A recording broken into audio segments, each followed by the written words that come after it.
इस आलमी दहशतगर्द जिसका नाम राउल बताया जाता है, इसके आदमी यहाँ यकीनन दरपर्दा काम कर रहे होंगे और कर्नल फरीदी ने मेरी ड्यूटी लगाई है कि मैंने ट्रेस करूं। क्योंकि मैं यहाँ के मकामी अफराद और हालात से वाकिफ नहीं हूँ, इसलिए मैंने कर्नल फरीदी से कहा था कि वो कर्नल अब्दुल्ला से कहकर तुम्हारी ड्यूटी मेरे साथ लगवा दे। कैप्टन हमीद ने मुस्कुराते हुए कहा, ओ, फिर तो वाकई इंतहाई अहम ड्यूटी है और हमें इस सिलसिले में इंतहाई संजीदगी से काम करना चाहिए। कैप्टन साइमा ने यकलक इंतहाई संजीदा होते हुए कहा, अरे अरे इतना परेशान होने की जरूरत नहीं है, ये काम मेरे लिए इंतहाई मामूली है, मैं तो इसे अकेला भी कर लेता। लेकिन मैंने कर्नल फरीदी से ये बात सिर्फ इसलिए की थी ताकि तुम्हारे साथ ज्यादा से ज्यादा वक्त गुजारा जा सके। कैप्टन हमीद ने मुस्कुराते हुए फातिहाना लहजे में कहा, अच्छा, बहरहाल ये अच्छा हुआ कि मेरी ड्यूटी तुम्हारे साथ लग गई।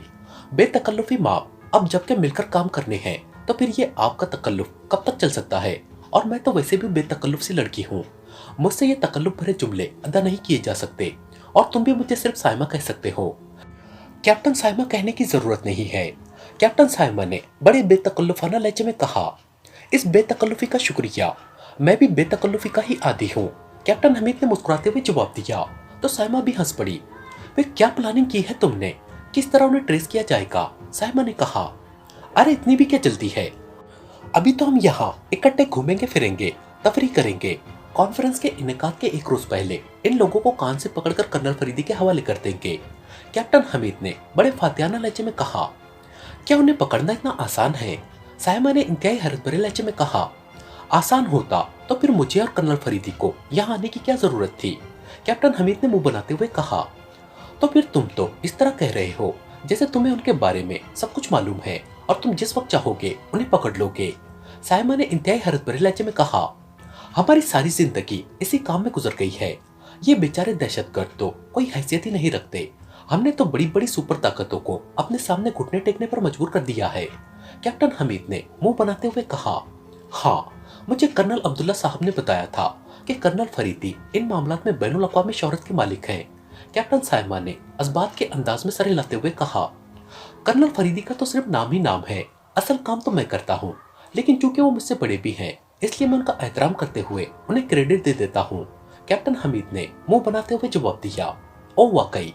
कैप्टन साइमा ने अपनी बड़ी बड़ी आंखों को और ज्यादा फैलाते हुए कहा, तो और क्या, अब तुम खुद देखो, हुकूमत की तरफ से यहाँ सिक्योरिटी के इंतजामात है, कर्नल अब्दुल्ला और ऐसे ही बेशुमार लोग काम कर रहे हैं, मगर कर्नल फरीदी क्या कर रहे हैं? सिर्फ चौधराहट, सिर्फ चेकिंग, जबकि इन दहशतगर्दों को पकड़ने का काम उसने मुझे दे दिया है। क्यों दे दिया है? इसलिए कि ये काम मैं ही कर सकता हूँ। कैप्टन हमीद ने और ज्यादा चौड़ा होते हुए कहा, हाँ वाकई, बात तो समझ में आती है, इसका मतलब है कि फिर मुझे तुम्हारे साथ रहने की जरूरत नहीं है, मैं दोबारा अपनी पहले वाली ड्यूटी संभाल लूं। साइमन ने कहा, अरे अरे वो क्यों? कैप्टन हमीद ने चौंक कर कहा, इसलिए कि अभी तो तुम्हारा काम करने का मूड ही नहीं बन रहा और मेरी आदत है कि मैं फारिग नहीं रह सकती। इसके अलावा इन दिनों इमरजेंसी नाफिज है, इन दिनों कम अज कम मैं तो तफरी करने का सोच भी नहीं सकती। साइमन ने संजीदा लहजे में कहा, जब मैंने कह दिया है कि कॉन्फ्रेंस से पहले बहरहाल ये दहशतगर्द पकड़े जाएंगे तो फिर तुम्हें मुझ पर एतमाद करना चाहिए और तुम्हारी ड्यूटी मेरे साथ लगाई गई है, तो अब चाहे मैं तुम्हें अपने साथ तफरी कराऊं या काम कराऊं, तुम तो बहरहाल ड्यूटी पर ही होगी। कैप्टन हमीद ने कहा, सॉरी हमीद साहब, मैं इस तरह फारिग नहीं रह सकती, आप काम शुरू करेंगे तो मैं आपके साथ ड्यूटी दे दूंगी। साइमन ने जवाब देते हुए कहा, ओ, अगर ये बात है तो फिर मुझे आज से ही काम शुरू कर देना चाहिए ताकि तुम तो साथ रह सको। कैप्टन हमीद ने मुंह बनाते हुए कहा, बेहतर यही है, क्योंकि इस कॉन्फ्रेंस का इनेकाद मिरास की इज्जत का मसला है और मैं मिरास की हूँ और मैं चाहती हूँ कि ये दहशतगर्द नाकाम हो और मिरास हुकूमत और अवाम कामयाब रहे। साइमा ने इंतहाई जज्बाती लहजे में कहा तो कैप्टन हमीद बेख्तियार मुस्कुरा दिया। मुझे तुम्हारे जज्बात की कदर है साइमा, और फिर मेरा वादा है कि इन दहशतगर्दों की गिरफ्तारी का क्रेडिट तुम्हें ही मिलेगा, पूरी दुनिया में तुम्हारा नाम होगा और मिरास हुकूमत तुम्हें अपने मुल्क का आला तरीन इजाज़ देने पर मजबूर हो जाएगी। कैप्टन हमीद ने कहा तो साइमा के चेहरे पर जैसे मसरत के बेशुमार चश्मे फूट पड़े, उसकी आंखों में चमक तेज हो गई थी। अरे क्या वाकई? साइमा ने इंतहाई जज्बाती लहजे में कहा, हाँ साइमा, ये मेरा वादा है और सब जानते हैं कि मैं अपने वादा बहरहाल पूरा करता हूँ। कैप्टन हमीद ने मुस्कुराते हुए कहा और साइमा का चेहरा और ज्यादा खिल उठा। फिर अब क्या प्रोग्राम है, हमें कहाँ से आगाज करना होगा? साइमा ने बेचैन से लहजे में कहा, देखो साइमा, ये बात तो तय है कि ये दहशतगर्द गैर मुल्की हैं, मकामी अफराद नहीं हैं, लेकिन बहरहाल उन्होंने यहाँ के मकामी अफराद की मदद हासिल की होगी, किसी ऐसे ग्रुप की जो इस किस्म के कामों में मुलविस रहता हो। क्या तुम ऐसे किसी ग्रुप से वाकिफ हो? कैप्टन हमीद ने कहा तो साइमा के चेहरे पर फिक्रमंदी के तासुरात उभर आए। मुझे नहीं, मैंने तो किसी ऐसे अफराद से कभी कोई ताल्लुक ही नहीं रखा। अलबत्ता साइमा बात करते करते रुक गई तो कैप्टन हमीद बेख्तियार चौंक पड़ा। अलबत्ता क्या? कैप्टन हमीद ने चौंक कर पूछा। अलबत्ता मेरी एक फ्रेंड है फरनाज, उसका ताल्लुक अलबत्ता ऐसे लोगों से है, साइमा ने जवाब दिया। ऐसे लोगों से ताल्लुक रखने वाली तुम्हारी फ्रेंड कैसे हो गई? कैप्टन हमीद ने हैरत भरे लहजे में कहा तो साइमा बेख्तियार हंस पड़ी। फरनाज बजात खुद बुरी लड़की नहीं है, वो मेरी क्लास फेलो है। उसके वालिद का यहाँ होटल है, होटल 3 स्टार, और फरनाज उसकी मैनेजर है। इस तरह उसके ऐसे लोगों से ताल्लुकात है। वो मुझे इस दुनिया की इंतहाई हैरत अंगेज कहानियां सुनाती रहती है, साइमा ने कहा। क्या इस वक्त वो होटल में मौजूद होगी? कैप्टन हमीद ने पूछा। वो भी अब काम करने के मूड में आ गया था। उसने अपनी अना की खातिर साइमा के सामने अपनी बड़ाई जाहिर कर दी थी, लेकिन जाहिर है अब अगर वो पीछे हटता तो साइमा को उसका मजाक उड़ाने का मौका मिल जाता, और फिर एक और लड़की से मिलने का मौका भी मिल रहा था। इसलिए उसका काम करने का मूड खुद ब खुद बन गया था। ये तो मालूम करना पड़ेगा, मैं तो कभी उसके होटल नहीं गई, साइमा ने कहा। तो आओ फिर वहीं चलते हैं, कोई टैक्सी कर लेते हैं, कैप्टन हमीद ने उठते हुए कहा।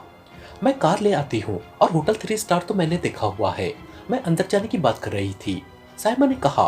तो कैप्टन हमीद ने इस बात में सर हिला दिया और फिर तेज तेज कदम उठाता वो काउंटर की तरफ बढ़ गया। उसने वहां पेमेंट की और फिर बैरूनी दरवाजे की तरफ बढ़ गया।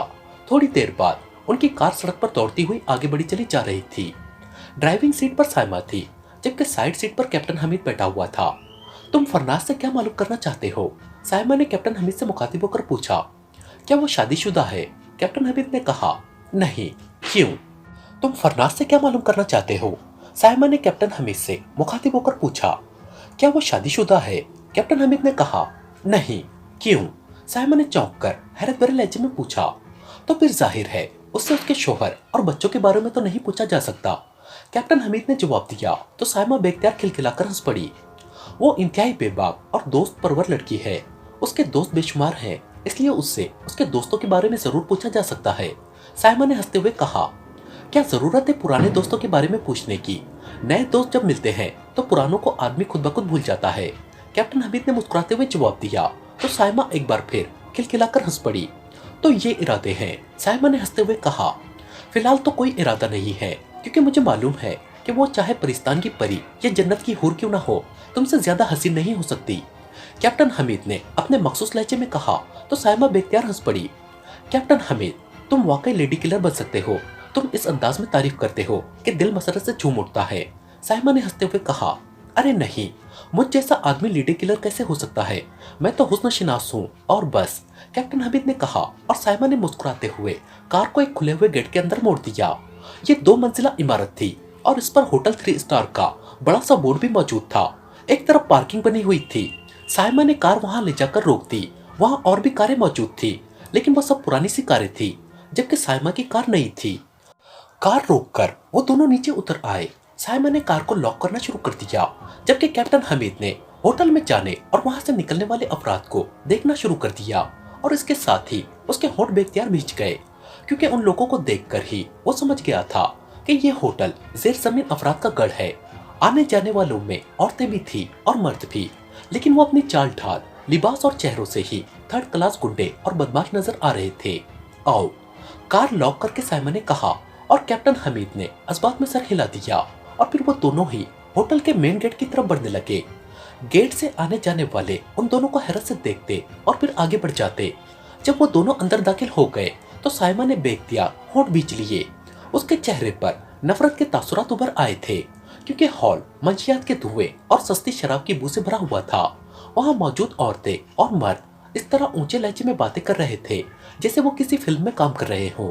हालांकि अंदर 4 मशीन गनों से मुसल्ला गुंडे बड़े फाकराना अंदाज में चल फिर रहे थे, जबकि एक तरफ बड़ा सा काउंटर था जिसके पीछे एक मकामी लड़की और पहलवान नुमा आदमी मौजूद था।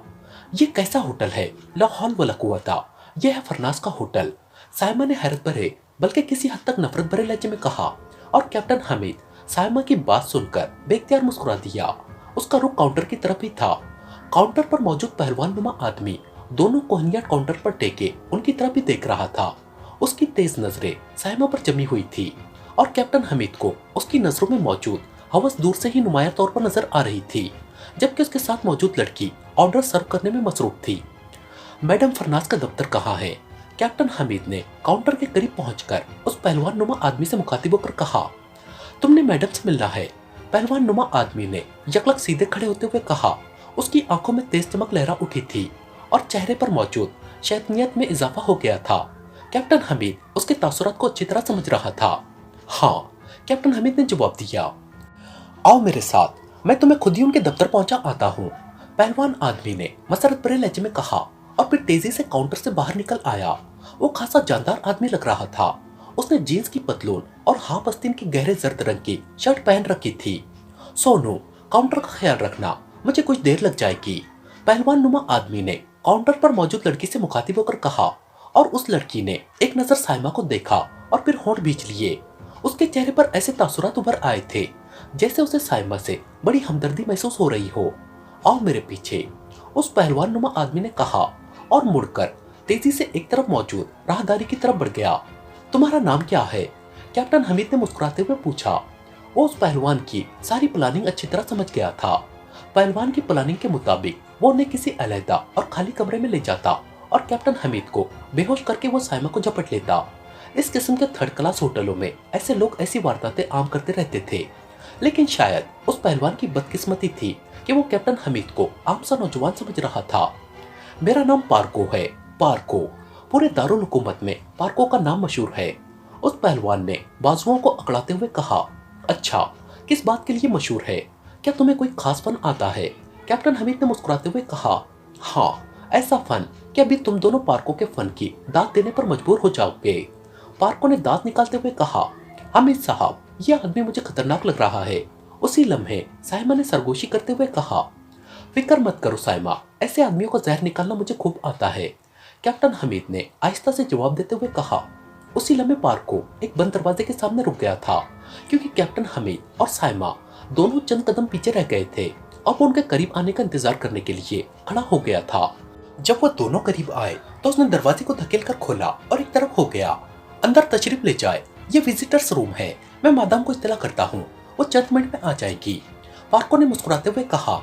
उसे कहें कि कैप्टन साइमा आई है, साइमा ने कहा। जी बेहतर, पार्को ने होंठ भींचते हुए कहा और कैप्टन हमीद अंदर दाखिल हो गया। ये खासा बड़ा कमरा था जिसमें दीवारों के साथ सोफे लगे हुए थे, जबकि दरमियान में छोटी मेजें मौजूद थी। कैप्टन हमीद के पीछे साइमा भी अंदर आ गई और उसके अंदर दाखिल होते ही पार्को भी उछलकर अंदर आ गया और उसने मुड़कर दरवाजा बंद कर दिया और उसकी चटकनी चढ़ा दी। दरवाजा बंद करने की आवाज सुनकर कैप्टन हमीद समझ गया कि ये साउंड प्रूफ कमरा है, क्योंकि दरवाजे और उसके बंद होने की मखसूस आवाज ने उसे बता दिया था। पहले तुम पार्को से तो मिलो बुलबुल, तुम जैसी खूबसूरत लड़की मैंने बहुत कम देखी है, और सुनो, तुम गैर मुल्की हो, इसलिए बेहतर यही है कि अपनी मौत को आवाज न दो और एक तरफ खामोशी से बैठकर तमाशा देखो, पार्को ने दरवाजा बंद करके मुड़ते हुए बड़े शैतानी लहजे में कहा। उसके चेहरे पर अब शैतानी मुस्कुराहट उभरी हुई थी और आंखों में तेज चमक थी। ये क्या कह रहे हो तुम?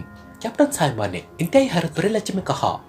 मेरा नाम पार्को है, पार्को, समझी, और तुम जैसी खूबसूरत लड़कियों को मुझसे दोस्ती पर फक्र होना चाहिए, पार्को ने दांत निकालते हुए कहा और दूसरे लम्हे वो किसी उकाब की तरह उछलकर साइमा पर झपटा, लेकिन उसके साथ ही वो बुरी तरह चीखता हुआ उछलकर एक धमाके से साइड पर मौजूद सोफे पर गिरा और फिर सोफे से लुढ़क कर नीचे जा गिरा। फोन मत खेलो मिस्टर पार्को, मर्दों की दोस्ती मर्दों से ही अच्छी रहती है, इसलिए पहले मेरे साथ दोस्ती करो, इसी में तुम्हारी बेहतरी है, कैप्टन हमीद ने मुस्कुराते हुए कहा। साइमा पर उछलकर झपटते हुए पार्को को उसने लात मार दी थी और ये उसकी लात का ही नतीजा था कि पहलवान नुमा पार्को उछलकर एक धमाके से साइड पर जा गिरा था। तुम हट जाओ कैप्टन हमीद, अब मैं इसकी शैतानियत को समझ गई हूँ, अब मैं इसकी हड्डियां खुद अपने हाथों से तोड़ूंगी, साइमा ने गुर्राते हुए कहा। नहीं, जब तक मैं तुम्हारे साथ हूँ तुम्हें कुछ करने की जरूरत नहीं है, कैप्टन हमीद ने मुस्कुराते हुए कहा। उसी लम्हे पार्को उठकर खड़ा हो गया, उसका चेहरा गुस्से की शिद्दत से बुरी तरह बिगड़ा हुआ था। तो तुमने अपनी मौत को आवाज दे ही दी है, पार्को ने गुर्राते हुए कहा, और उसके साथ ही उसने बिजली की सी तेजी से जेब से रिवॉल्वर निकाला, लेकिन दूसरे लम्हे जैसे बिजली चमकती है इस तरह कैप्टन साइमा हरकत में आई और पलक झपकने में वो पार्को के हाथ से रिवॉल्वर झपटकर दूसरे कोने में जा खड़ी हुई। उसका एक्शन इस कदर तेज था कि कैप्टन हमीद भी हैरान रह गया था, जबकि पार्को हैरत से मुंह खोले खड़ा था।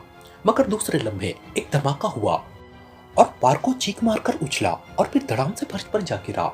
एक और धमाका हुआ और पार्को के हलक से एक बार फिर कर्मनाक चीख निकली और उसका जिस्म पानी से निकली हुई मछली की तरह तड़पने लगा। उसकी दोनों रानों से खून फव्वारे की तरह निकल रहा था। वो अब मुसलसल चीख रहा था, बोलो कहाँ है फरनास, बोलो वरना दिल में गोली उतार दूंगी। साइमन ने आगे बढ़कर उसके सीने की तरफ रिवॉल्वर की नाल का रुख करते हुए गुर्राते हुए कहा, ऊपर ऊपर वाली मंजिल में उसका दफ्तर है, उसका दफ्तर। पार्को ने डूबते हुए लहजे में कहा और उसके साथ ही उसका जिस्म साकित हो गया। वो तकलीफ की शिद्दत से बेहोश हो गया था। तुमने वाकई कमाल हौसले का सबूत दिया है कि उसे बराह रास्त गोली नहीं मारी, कैप्टन हमीद ने हैरत भरे लहजे में साइमा से मुखातिब होकर कहा, जो अब जेब से रुमाल निकालकर उससे उस रिवॉल्वर का दस्ता साफ कर रही थी। यहाँ कत्ल की सजा मौत है, चाहे ये कत्ल मुल्क के सदर के हाथ से क्यों ना हो, साइमा ने कहा और फिर रिवॉल्वर एक तरफ पहनकर वो दरवाजे की तरफ मुड़ गई। चंद लम्हों बाद वो दोनों तेज तेज कदम उठाते दोबारा हॉल की तरफ बढ़ गए। सुनो, तुम्हारा वो पार्को जख्मी हालत में कमरे में पड़ा हुआ है, उसे अस्पताल भिजवा दो वरना वो मर जाएगा। साइमा ने काउंटर पर खड़ी लड़की से कहा और फिर तेजी से एक तरफ मौजूद लिफ्ट की तरफ बढ़ गई, जिस पर ऑफिस की तख्ती लगी उसे साफ दिखाई दे रही थी। काउंटर पर खड़ी लड़की के चेहरे पर हैरत के तासुरात उभर आए। उसकी आंखें फटने के करीब हो गई थी। वो इस तरह हैरत से साइमा और कैप्टन हमीद को देख रही थी जैसे उसे अपनी आंखों पर यकीन न आ रहा हो। और फिर वो काउंटर के पीछे से निकली और तेजी से साइड राहदारी में मुड़ गई। कैप्टन हमीद और साइमा दोनों लिफ्ट की तरफ बढ़ गए। चंद लम्हों बाद वो दोनों दूसरी मंजिल पर पहुंच चुके थे। यहाँ एक राहदारी थी जिसमें से लोग आ जा रहे थे। एक दरवाजे पर मैनेजर की तख्ती लगी हुई थी। साइमा और हमीद उस दरवाजे की तरफ बढ़ गए। दरवाजे के बाहर एक दरबार मौजूद था जिसने न सिर्फ उनके करीब आने पर उन्हें इंतहाई मुअद्दबाना अंदाज में सलाम किया, बल्कि हाथ बढ़ाकर दरवाजा भी खोल दिया और वो दोनों कमरे में दाखिल हो गए। ये वाकई विजिटर्स रूम था। वहाँ 4 मर्द और 2 औरतें बैठी हुई थी। एक तरफ एक दरवाजा था जिसके पास एक काउंटर बना हुआ था और उस काउंटर के पीछे एक मकामी लड़की अपने सामने फोन रखे बैठी हुई थी। साइमा और कैप्टन हमीद उस लड़की की तरफ बढ़ गए।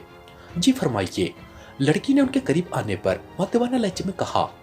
फरनास से कहो कि कैप्टन साइमा आई है। साइमा ने सर्द लहजे में कहा। शायद पार्को की वजह से उसका मूड ऑफ हो चुका था। यस मैडम, लड़की ने मुअद्दबाना लहजे में कहा और उसके साथ ही उसने सामने रखे इंटरकॉम का रिसीवर उठा लिया और एक नंबर प्रेस कर दिया। मादाम, कैप्टन साइमा और उनके साथ एक गैर मुल्की साहब तशरीफ लाए हैं, लड़की ने कैप्टन हमीद की तरफ देखते हुए कहा। जाहिर है कैप्टन हमीद तो मिरास वालों के लिए गैर मुल्की ही था। Yes madam, yes madame.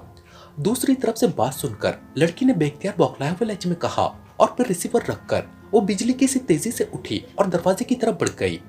आइए मादाम, आइए, लड़की ने बौखलाए हुए लहजे में कहा तो साइमा के चेहरे पर बेख्तियार मुस्कुराहट रह गई। लड़की ने खुद ही दरवाजा खोल दिया था और फिर साइमा कमरे में दाखिल हो गई। उसके पीछे कैप्टन हमीद था। ये खासा बड़ा और साफ सुथरा दफ्तर के अंदाज में सजा हुआ कमरा था। फर्नीचर बेहद कीमती और आला था। बड़ी सी मेज के पीछे एक नौजवान और खूबसूरत लड़की जिसके जिस्म पर चुस्त लिबास था निकलकर तेजी से साइमा की तरफ बढ़ी चली आ रही थी। उसके चेहरे पर मसरत और हैरत के मिले जुले तासुरात थे। अरे तुम साइमा, तुम और यहाँ अचानक तुम, फरनास ने हैरत भरे लहजे में कहा और दूसरे लम्हे वो साइमा से इस तरह चिमट गई जैसे सदियों बाद उससे मिली हो। अरे अरे ये क्या तरीका है, मेरे साथ कैप्टन हमीद है, साइमा ने हंसते हुए कहा तो फरनास एक झटके से पीछे हटी और फिर इस तरह कैप्टन हमीद को देखने लगी जैसे कोई कसाई कुर्बानी के जानवर को देखता है। मेरा नाम कैप्टन हमीद है, कैप्टन हमीद ने मुस्कुराते हुए कहा। अरे तुम साइमा, तुमने शादी भी कर ली और मुझे बताया तक नहीं, ये क्या बात हुई? फरनाज ने एक बार फिर साइमा की तरफ देखते हुए कहा और साइमा बेख्तियार खिलखिलाकर हंस पड़ी, जबकि कैप्टन हमीद भी हंस दिया। तुम्हारे साथ यही बड़ी मुसीबत है कि तुम बगैर सोचे समझे बकवास शुरू कर देती हो। कैप्टन हमीद मेरे बॉस हैं, मैं इनकी मातहत हूँ, साइमा ने हंसते हुए कहा। ओ मातहत, क्या मतलब? फरनाज ने और ज्यादा हैरान होते हुए कहा। तुम बैठने भी दोगी तो बातें होंगी, साइमा ने मुस्कुराते हुए कहा। ओह हाँ, आइए कैप्टन हमीद साहब, आई एम सॉरी, मैं आपका इस्तकबाल नहीं कर सकी। दरअसल साइमा पहले कभी यहाँ नहीं आई और अब भी इसकी अचानक आमद की वजह से मुझ पर हैरत और मसरत का इकट्ठा गलबा हो गया है। फरनाज ने इस बार मुस्कुराते हुए कैप्टन हमीद से मुखातिब होकर कहा। जहां दुनिया की दो खूबसूरत खवातीन इकट्ठी हो जाए वहां मुझे कौन पूछेगा। कैप्टन हमीद ने मुस्कुराते हुए कहा तो फरनाज बेख्तियार कहका मारकर हंस पड़ी, जबकि साइमा मुस्कुराती। फरनाज ने मुड़कर मेज पर रखे हुए इंटरकॉम का रिसीवर उठाया और एक बटन दबा दिया। सुनो, तमाम मुलाकातें कैंसिल कर दो, अब मुझे डिस्टर्ब न करना। फरनाज ने बटन दबाते ही तहकुमाना लहजे में कहा और फिर रिसीवर रखकर वो उन दोनों की तरफ मुड़ी। आओ इधर अंदर स्पेशल रूम में बैठते हैं, फरनाज ने कहा और फिर वो उन दोनों को साथ लेकर उगमी दीवार के कोने में मौजूद एक दरवाजे की तरफ बढ़ गई। दरवाजे से वो दूसरे कमरे में आए तो ये कमरा भी इंतहाई आला फर्नीचर से मजीन था। उसे सिटिंग रूम के अंदाज में सजाया गया था।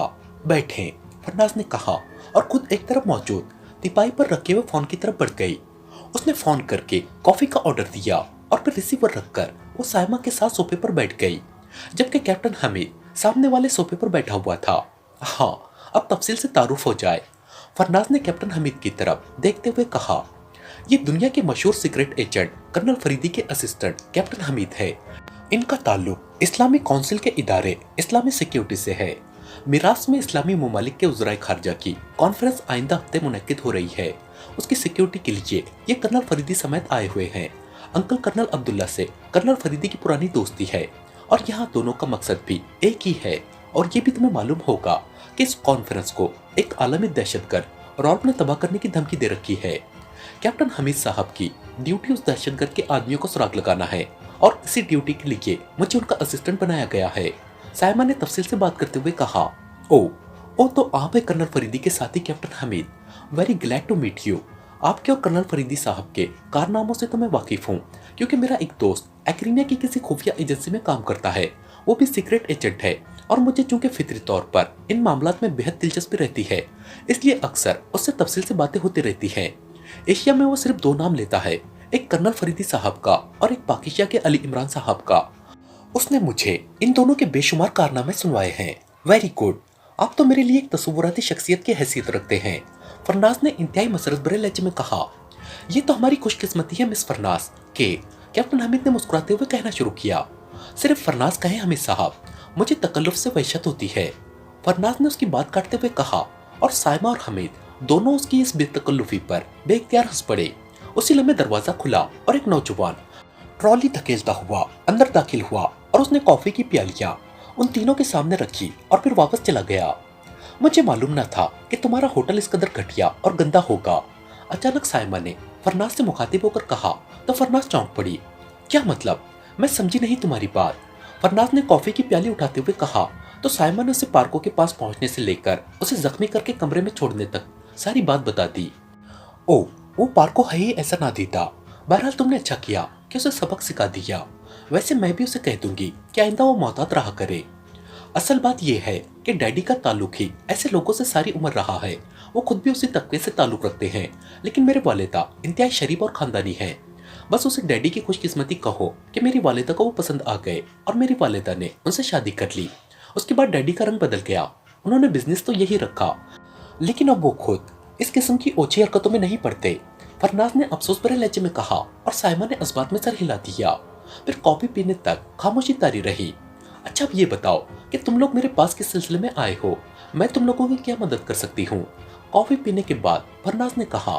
फरनाज, दहशतगर्द तो लाजमन एक्री में होंगे या कम अज कम गैर मुल्की होंगे, लेकिन उन्होंने लामहला यहाँ वारदात करने के लिए यहाँ के किसी मुकामी ग्रुप को हायर किया होगा। आपका ताल्लुक इस दुनिया से है, क्या आप इस सिलसिले में कोई क्लू या टिप दे सकती हैं? कैप्टन हमीद ने संजीदा लहजे में कहा तो फरनाज चौंक पड़ी। मुझे सोचने दे, मेरा होटल जरूर थर्ड क्लास लोगों की आमद जगह है, लेकिन मैं बजात खुद ऐसी नहीं हूँ। और फिर मुझे मिराज से दिली मोहब्बत है। मैं नहीं चाहती कि ये दहशतगर्द अपनी कार्रवाइयों में कामयाब होकर मिराज को हमेशा के लिए बदनाम कर दे, इसलिए मैं खुले दिल के साथ आपसे ताउन करूंगी, हर मुमकिन ताउन, फरनाज ने बड़े जज्बाती लहजे में कहा तो साइमा और कैप्टन हमीद दोनों बेख्तियार मुस्कुरा दिए। इसीलिए तो हम यहाँ आए हैं फरनाज के, तुम हमसे ताउन करो, लेकिन ये मामला इंतहाई संजीदा है, जज्बाती मामला नहीं है। ये आलमी दहशतगर्दों की कार्रवाई है, इसलिए हमें बेहद संभल कर चलना होगा, कैप्टन हमीद ने जवाब देते हुए कहा।